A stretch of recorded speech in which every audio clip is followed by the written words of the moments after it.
All right, guys, so this is John Benedict. For those of you who watch some of my videos, I've got the big angel in the back. I got an angel in the background right here. See, I'm getting all caught up by some of your artwork already. Yeah, thank you. I got the big owl behind me in some of my videos, and John's the guy who made that. My wife commissioned the piece, which was fantastic, and people ask about it sometimes. So now you get to see one of my favorite artists and favorite people. John, tell me about your.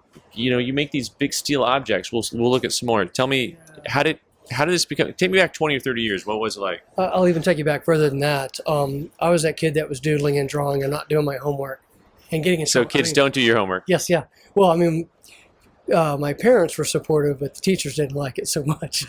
But I mean, yeah, I just stuck with it my entire life, and as a young adult, knew I needed to start welding, so I bought a welder and started sticking stuff together, and it was for this stuff, not for industry.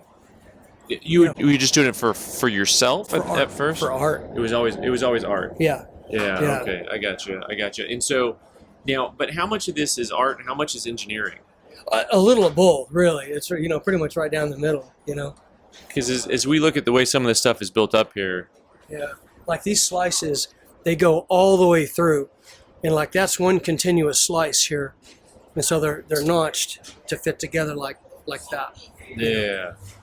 So cool. So we're at something called the Tucson Gem and Mineral Show. Now this show, for people who don't understand what this show is, like what's the 30-second overview? You can see anything from stuff from a sunken treasure to gems and minerals to art to furniture to pretty much anything you can imagine. Well, a lot of stuff you can't even imagine, Yeah, my favorite thing about coming to these shows is you get into the parking lot, and it's like Massachusetts, Florida, Ontario, Mexico, California. Right. Literally, you go to any one of the parking lots at any one of these shows, and everyone from everywhere is here. 100%. And then you walk around and you hear languages. Yes. Everywhere you go. That's right. And you're like, what are all these languages that I'm hearing right now? Right. So cool. So now, what is your, you got a website and stuff? I do. My website address is Some Distant World. Some Distant World. Oh, yeah. Okay. Yeah. And then also Instagram is Damn If I Know. Damn If I Know. And it's misspelled. It's DAMIFIKNOW. Well, you got the K. You got the K part. Well, I just didn't want it to be a cuss word. It's close. It was something like that. So all right. So these big angels are probably your best. To me, what you've become known for over the last couple of years. Yeah. So a lot of these bad boys, you can see that the wings go up quite a ways. What's the price point on a lot of your different angels that you have? The Rubin forms started about 12,000, and then and then they go up from there. They're from 12 to about 18,000. Yeah. So what's nice is if you don't got 12 grand to drop, I'm gonna stroll here and take a look at some of the stuff. A lot of these other big art form pieces. There's another angel behind me. A lot of these are priced at that $800, $900 range. Correct. Some of these different statue pieces that are just kind of nice artwork. And I'm coming all the way around here to see. You can see how cool the booths are around here. I like the fact that you've got the different types of the different styles of forms, but also I'm looking over here at this piece that's actually kind of an inversion. It's instead of creating something, you're using negative space to create something. So, and this looks like an Egyptian. It was designed after a crop circle. Oh, okay. Yeah. So what I did is I went through Google Images, and some of them I can tell are hoax, but this one resonated as correct. So then I drew it on CAD and then cut it out, and it was massive in a field. Yeah, so there's a lot of engineering involved anyways, because you're using CAD and you're using all kinds of other stuff. Yes. And so yes. Very cool. So what's like a best seller at a show like this for you? It's all over the place. It takes a little bit of everything. I have price points from as low as $45 up to $18,000. Yeah. And so it takes all of it to make it. $45? Yeah. You can't make anything for $45 out of steel. Are you kidding me? I do. Here, I'll show you.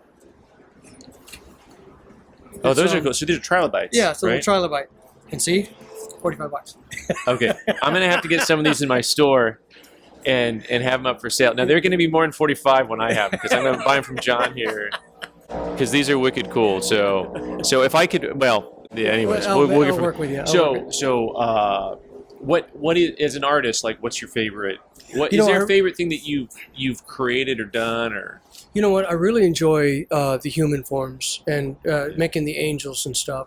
And I've been given the opportunity to create some really big ones, like 21 foot tall, and those are stinking cool. You know? Yeah, if I got it, I think I have some pictures of that. I actually got to go see John making one of those at a warehouse because I'm like, you don't make that in your garage. No, it takes overhead cranes. Yeah, I was going to say this tent in here might be big enough, but like for you, if you see that light, that's 21 feet. Yeah. So it was a massive feat of engineering, and that's why I asked about engineering, because I know it's like, well, you've got to put stuff together and it has to stay together. Right. And so I look around, I see balance and form and stuff, and so I know you've got to understand a little bit about. Yes. Yeah. So is that paying attention in class, or is that just? Yeah, I think it was also or did a your bit of brother a teach you how to do it? No, it was a little bit of a God-given gift. You know, I remember making a very conscious decision. I was standing in front of the drafting department in high school and building trades, and it's like I was trying to decide which one to go. And I ended up choosing building trades. But, man, I feel like I would have made a badass architect. Yeah.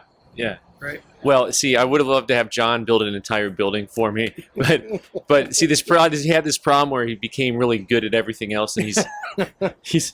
I should have hired him way back when, right? Before he became really popular and good at what he does, because now he's busy making stuff and making money. So that's awesome. It's good. It's good. Well, I appreciate the time today. Thanks so much, and we'll have links down in the show notes for everyone for John's website and his Instagram, so you can follow him. He's a good follow on Instagram, just if you want to see how some of this stuff is made. I mean, he shows his machines cutting stuff out and him welding, and he does time lapses, which is way cool to watch. So, John, thank you. Appreciate it. Thanks. Appreciate it. Thank you.